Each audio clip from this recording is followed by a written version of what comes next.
Hi. I'm not a Christian, but right now I believe that both Catholicism and Orthodoxy have strong arguments. But right now I lean more toward Catholicism because I don't know how to refute doctrinal development and the unity that it has. And the what? Unity. What do you mean? How to refute unity? What does that mean? No, that the church is one. I know that in the first millennium there was autocephalous churches, but I don't think that it was the best model. Like, why couldn't it evolve? What do you mean it was not the best? First of all, it doesn't make any sense because an ecumenical council is what grants autocephaly. So you're basically saying that ecumenical councils err if you don't believe in autocephalous churches. No, I'm just saying, why couldn't it evolve to a better system like right now? Well, first and foremost, there is no reason to believe in the evolution of doctrine. The Roman Catholic Church itself has condemned the evolution of doctrine. And evolution of doctrine is a two-edged sword because if it can evolve to be a papacy, then it can evolve to be liberal or something else. So it's a stupid position to think that doctrine evolves over time. And nobody in the first 1,000 years of Christianity teaches that doctrine evolves over time. So again, to say that autocephalous existence, the existence of autocephalous churches is itself a problem, is you calling into question the Council of Ephesus, which granted it, which means that the Council's error, which means that you don't believe in the Christianity of the first 1,000 years. But couldn't you say that the Trinity or icon veneration was also no, you cannot. No. Well, this is a stupid argument. I'm not trying to call you stupid. It's just a dumb argument because the council that confirmed the iconodualism, the Seventh Ecumenical Council, says it is not a development. It is an ancient apostolic tradition based on the theology of the Hebrews and their icons and imagery and sacramentalist principles. So, no, you can't, again, to say that, as, for example, Eric Ibarra does, is to reject the Seventh Ecumenical Council. So, once again, you do not believe the actual theological teaching of the councils. The papal system is what you're arguing for and essentially rejecting the first set. So in other words, the very argument is rejecting the theology of the seven ecumenical councils. I think you're arguing because of Pacendi and Lamentabili, right? Correct. But doesn't this document say more about modern errors than just development? Yeah, and what I said was it's a two-edged sword. So because those documents condemn the liberal evolution of doctrine, it doesn't matter because the very principle is there that there is no evolution of doctrine, supposedly. That's why Vatican I and Satis Cognitum argue that Vatican I was not an innovation or development, but it was there from the earliest days and that everybody believed it.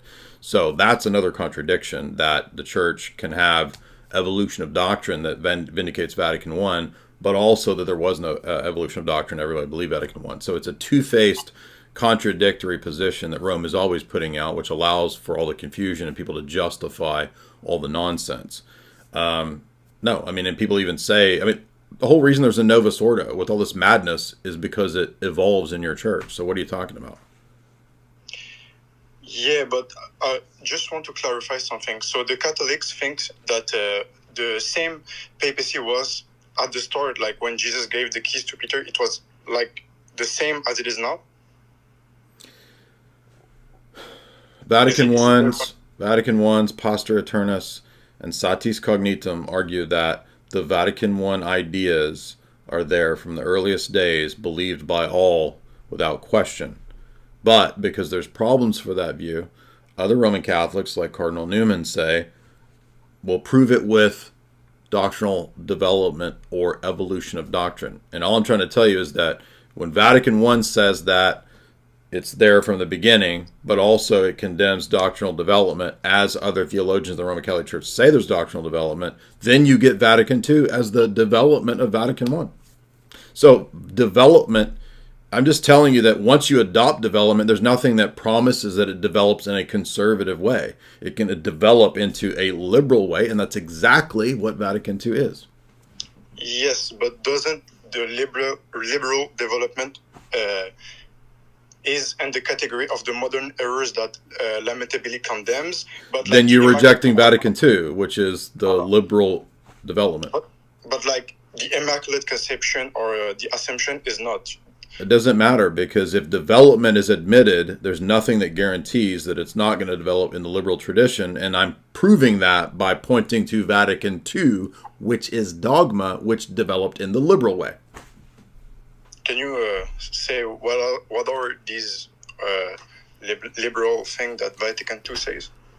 How about praying with Muslims together, because Muslims worship the same God as Christians? I mean, yes, it can be liberal, but why couldn't we just interpret it as a nice gesture, like to make people more... So this is the problem. So in the first 1,000 years, it's condemned, and you're excommunicated as a prelate to pray in sects or synagogues with other groups. Post-Vatican II, it's the work of the Holy Spirit. That's a contradiction. So that's the problem with development. Development develops into Vatican II, Abu Dhabi Faith Center, where we're all worshiping the same God together. And you can't do it because it's condemned. It's a contradiction. How do you call crusades against Muslims, but now you can go pray in the mosque towards Mecca, as both popes, the past 2 popes, have done? They will say, like, in a Contate Domino, they will say that it was intended only in that period and not forever. This is why I'm really having a really hard time not being mean here, because you just admitted that dogmas that dogmas don't develop in a liberal way, and then you just told me that Cantate Domino is for that period and not for forever.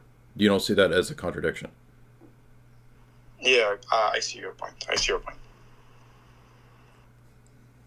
Yeah, that's all for me. Thank you for answering my questions. Yeah, great questions. Yeah, and I'm not trying to be rude. I'm just really... No problem. It's a year of love, man. It's a year of love, dude. Chilling out. There you go.